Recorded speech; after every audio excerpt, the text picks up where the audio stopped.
नाली के गैस से चाय बनेगी? प्रधानमंत्री जी नाली के गैस से चाय बनाते थे। तो जब प्रधानमंत्री इतना झूठ बोल रहे हैं, आजकल बोल रहे हैं कि मैं पैदा नहीं हुआ हूं, मैं अवतार लिया हूं। सुना कि नहीं सुना? अच्छा, इसका मतलब कुछ दिन बाद इनका मंदिर बनवाया जाए, इनका पूजा होगा। अरे भैया, देश में बहुत प्रधानमंत्री आए और बहुत प्रधानमंत्री चले गए, नेता आए चले गए, ये काम किसी ने नहीं किया जितना झूठ प्रधानमंत्री जी ने बोला। कोरोना में वैक्सीन लगाने के नाम पर चंदा की लूट ले ली कि नहीं? 504 करोड़ रुपया इलेक्टोरल बॉन्ड से मोदी सरकार ने उसकी वैक्सीन वाले से पैसा लिया जो वैक्सीन लगाने के बाद अब हार्ट अटैक और ब्लड क्लॉटिंग की समस्या आ रही है। बताओ, जान जोखिम में चली गई कि नहीं? एक गलत वैक्सीन से जान जोखिम में है और एक गलत वोट से संविधान जोखिम में है।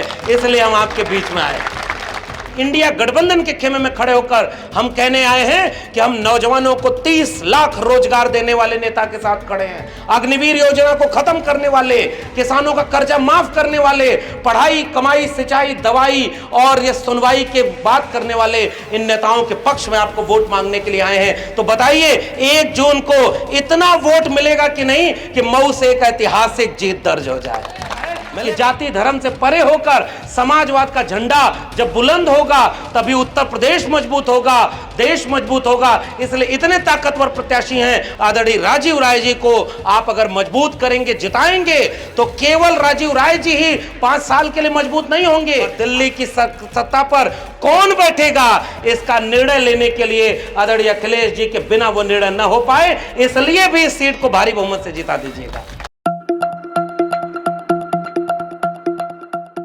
बहुत अहम पड़ाव पर यहाँ पर एक बहुत महत्वपूर्ण मकसद से आए हुए और इंडिया गठबंधन के संयुक्त साझा उम्मीदवार समाजवादी पार्टी के बेहद वरिष्ठ नेता और जिन्हें हम लोग अक्सर समाजवादी पार्टी का पक्ष रखते हुए टीवी पर सुनते रहे, राष्ट्रीय प्रवक्ता भी हैं और इस जिले के बहुत सम्मानित हैं। हम उनकी उम्मीदवारी के पक्ष में आज आपके बीच में यहाँ इकट्ठा हुए हैं। आदरणीय राजीव राय जी और आपके जिले मऊ के बहुत कद्दावर ज़मीनी नेता आदरणीय सुधाकर जी हम लोग के बीच में बैठे हुए हैं। ऐसे बड़े मंच पर और तमाम लोग हैं, बहुत सम्मानित नेता लोग बैठे हुए हैं। मैं केवल एक अपील करने आपके बीच में आया हूँ। मेरा नाम डॉक्टर लक्ष्मण यादव है और मैं आपके पड़ोसी यही आजमगढ़ ज़िले का ही रहने वाला हूँ। और कई बार आजमगढ़ और मऊ को हमने अपनी आँखों से देखा है। वही मिट्टी, वही खुशबू, वही बाग बगीचे, वही खेत खलिहान और वही भोजपुरी की मीठी मीठी ज़ुबान। हम लोगों का रिश्ता एक ही है। और इस पूर्वांचल की धरती पर, जो धरती मऊ की सरजमी है, मेरे पिता कॉमरेड शिव नारायण से जो मैंने सीखा है वो समाजवाद की विरासत सीखी है। और जब मैं मऊ में खड़ा हूँ तो मैं याद करूँगा कॉमरेड झारखंडे राय को, जिन्होंने उस समाजवादी क्रांतिकारी विरासत को इस मऊ की सरजमी से पूरे प्रदेश यानी देश में रोशन किया था। आदरणीय कल्पनाथ राय जी ने यहाँ के पूरे प्रतिनिधित्व को, मऊ को बनाने में और पूरा विकास करने में एक बहुत बड़ी भूमिका निभाई। और उसके बाद आज मैं एक शख्स और याद करूंगा, कॉमरेड अतुल अंजान को, जो अभी कुछ दिन पहले हमारे बीच नहीं रहे। उनका भी एक कार्यक्षेत्र रहा।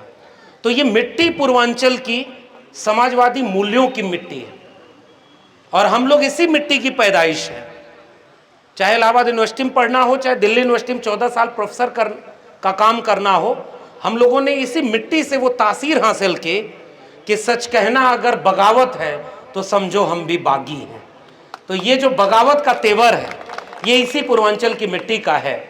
और मुझे याद है कि जब मैं नौकरी से निकाला गया, आदरणीय अखिलेश यादव जी जो हम सब के बहुत प्रिय नेता हैं, उन्होंने यही मुझसे केवल कहा कि नौकरी तो अब लोगों की ऐसे ही छीनी जा रही है। अब तो अग्निवीर आ गया, अब तो ये नौजवान इतनी बड़ी तादाद में है, उनका पेपर लीक हो रहा है, वो जान रहे हैं।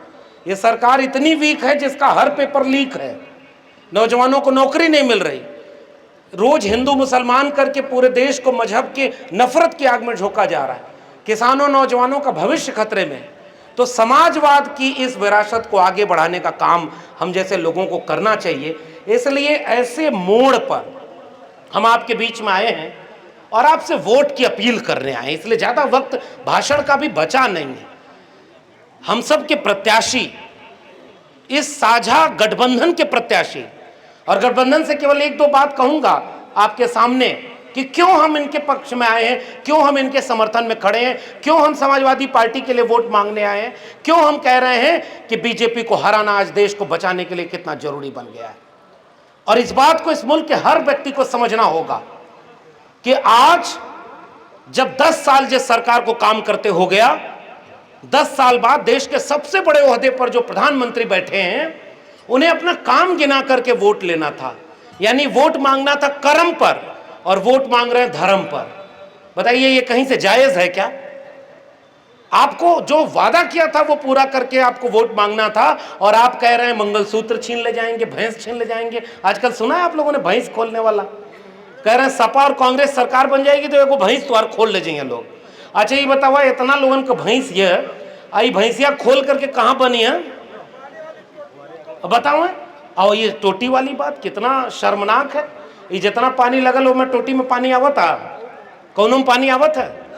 तो अब की 4 जून की ऐसा टोटी बटावे आप लोगन कि पूरा बीजेपी साफ हो जाए और समाजवाद का झंडा पूरे देश में लहराए। एक अपील हम आप लोगों से करे आए, और वो अपील केवल इसलिए करना है, इसी घोसी के उपचुनाव में मैं, चूंकि वो शख्स यहाँ बैठे हुए हैं इसलिए मैं एक लाइन में वो जरूर जिक्र करूंगा।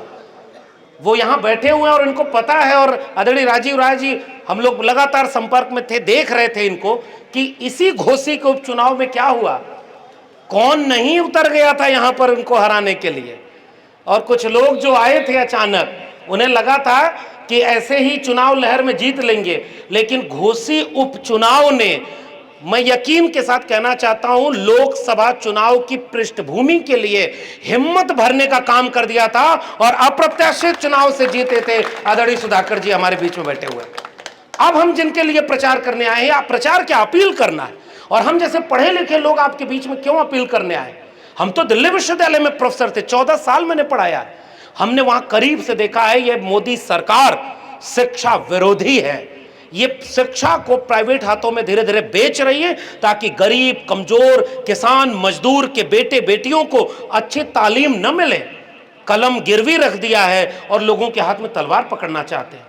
हम लोग कलम बचाने के लिए समाजवादी परचम के नीचे आए, और जिस शख्स के लिए यहां आपसे वोट की अपील करने आए हैं, हमने बाकायदे पता लगाया और यह बात हम तक पहुंची, गरीब बच्चों को निःशुल्क शिक्षा दिलाने का काम आदरणीय राजीव राय जी करते हैं। इसलिए हम इनके मंच पर खड़े होकर के आपके बीच। दुनिया में कोरोना आया, आप सब जानते हैं, मैं आपके सामने क्या ही इनकी बात कहूं, लेकिन कोरोना आया तो जब जिले इलाही ताली बजवा रहे थे, थाली बजवा रहे थे।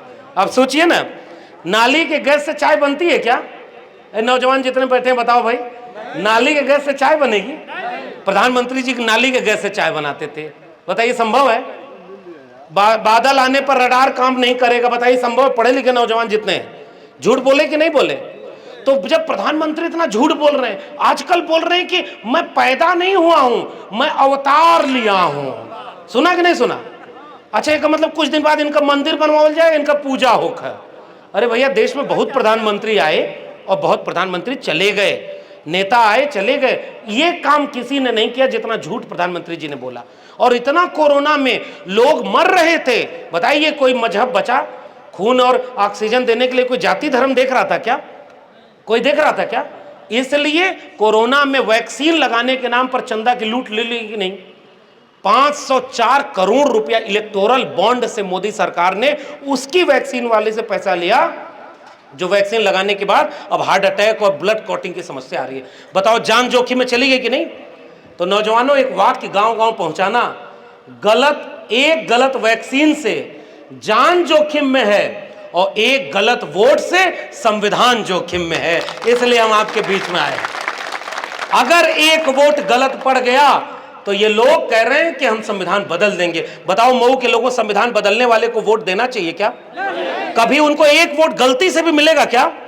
हम समाजवादी खेमे में खड़े होकर, आदरणीय अखिलेश यादव जी के खेमे में खड़े होकर, इंडिया गठबंधन के खेमे में खड़े होकर हम कहने आए हैं कि हम नौजवानों को 30 लाख रोजगार देने वाले नेता के साथ खड़े हैं, अग्निवीर योजना को खत्म करने वाले, किसानों का कर्जा माफ करने वाले, पढ़ाई, कमाई, सिंचाई, दवाई और ये सुनवाई के बात करने वाले इन नेताओं के पक्ष में आपको वोट मांगने के लिए आए हैं। तो बताइए 1 जून को इतना वोट मिलेगा कि नहीं कि मऊ से एक ऐतिहासिक जीत दर्ज हो जाए? मिलेगा ना? और उस कोरोना में क्या आप लोगों को बताने की जरूरत है? 2-3-4 महीने हुआ है, नए नए प्रत्याशी बाहर से घूमने टहलने आए हैं। और आदरणीय राजीव राय जी के बारे में हम लोग तब से देखते हैं टीवी पर, जाति धर्म नहीं देखी इन्होंने। अगर इन्हें पता चला कि इनके इलाके का कोई एक जरूरतमंद अगर विदेश में भी फंसा है तो उसे अपने पैसे पर वहां से ले आए, और एक भी जरूरतमंद अगर इनके दरवाजे पर पहुंच जाए तो उसका मदद करने के लिए कुछ भी पूछते नहीं है। तो हम सब के नेता, मरहूम नेताजी मुलायम सिंह यादव जी एक नारा लगाया करते थे कि देश पर वो राज करेगा जो इंसाफ और इंसानियत की बात करेगा। मऊ की सरजमी पर आज एक इंसाफ और इंसानियत के नाते हम साइकिल पर मुहर लगाने के लिए आपके यहां बीच में आए। तो बताइए मुहर लगेगी कि नहीं? मुहर लगेगी साइकिल पर?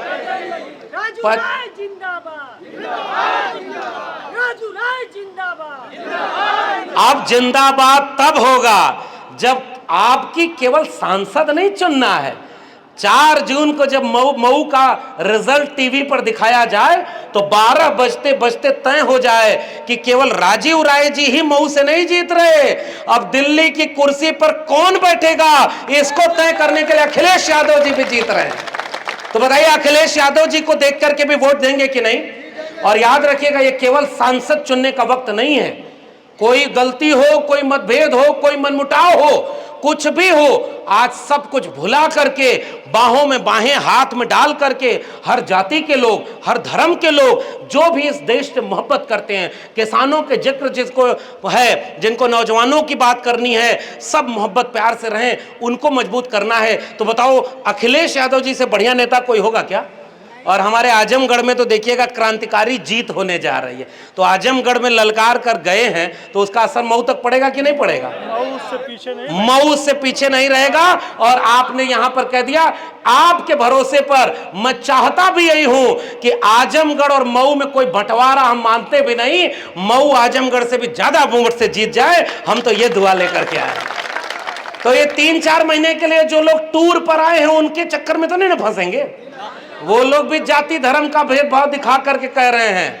चाचा को याद है ना, हमें किसी पर टिप्पणी नहीं करनी है, हमें केवल ये अपील करनी है कि पहचान जाति धर्म के नाम पर नहीं होती, विचारधारा के नाम पर होती है। कुल्हाड़ी का साथ देने के लिए कुल्हाड़ी जंगल में जाके कहने लगी कि मेरा साथ दो लकड़ियों, क्योंकि मेरी कुल्हाड़ी में जो लकड़ी लगी है वो तुम्हारे ही बीच की लगी है, तुम्हारी जाति की लगी है, तुम्हारे धर्म की लगी है। और जंगल की लकड़ियां अगर कुल्हाड़ी का साथ दे दी तो जंगल साफ हो जाएगा कि नहीं? इसलिए लकड़ी पहचानना इसलिए नहीं कि वो मेरी जाति का है, मेरे धर्म का है। समाजवाद का मतलब होता है कि जाति धर्म से परे होकर समाजवाद का झंडा जब बुलंद होगा तभी उत्तर प्रदेश मजबूत होगा, देश मजबूत होगा। इसलिए इतने ताकतवर प्रत्याशी हैं। मैं केवल अपील करके अब अपनी बात को खत्म कर रहा हूं। आदरणीय राजीव राय जी को आप अगर मजबूत करेंगे, जिताएंगे, तो केवल राजीव राय जी ही 5 साल के लिए मजबूत नहीं होंगे, अखिलेश यादव जी भी मजबूत होंगे। और दिल्ली की सत्ता पर कौन बैठेगा इसका निर्णय लेने के लिए आदरणीय अखिलेश जी के बिना वो निर्णय न हो पाए, इसलिए भी इस सीट को भारी बहुमत से जिता दीजिएगा। इसलिए केवल यही अपील करके बहुत धन्यवाद दूंगा मऊ के उन तमाम साथियों का और आयोजकों का, क्योंकि इस समय 1-1 मिनट कीमती है आदरणीय प्रत्याशी जी का, इसलिए ज्यादा वक्त नहीं लूंगा और यही बात खत्म कर रहा हूं। और 1 जून को ऐसा बटन दबाइएगा कि 4 जून को उसका ऐलान हो जाए कि अब इस देश में नफरत हारेगी, मोहब्बत जीतेगी और भारत का संविधान जीतेगा। बहुत बहुत धन्यवाद आप सबका।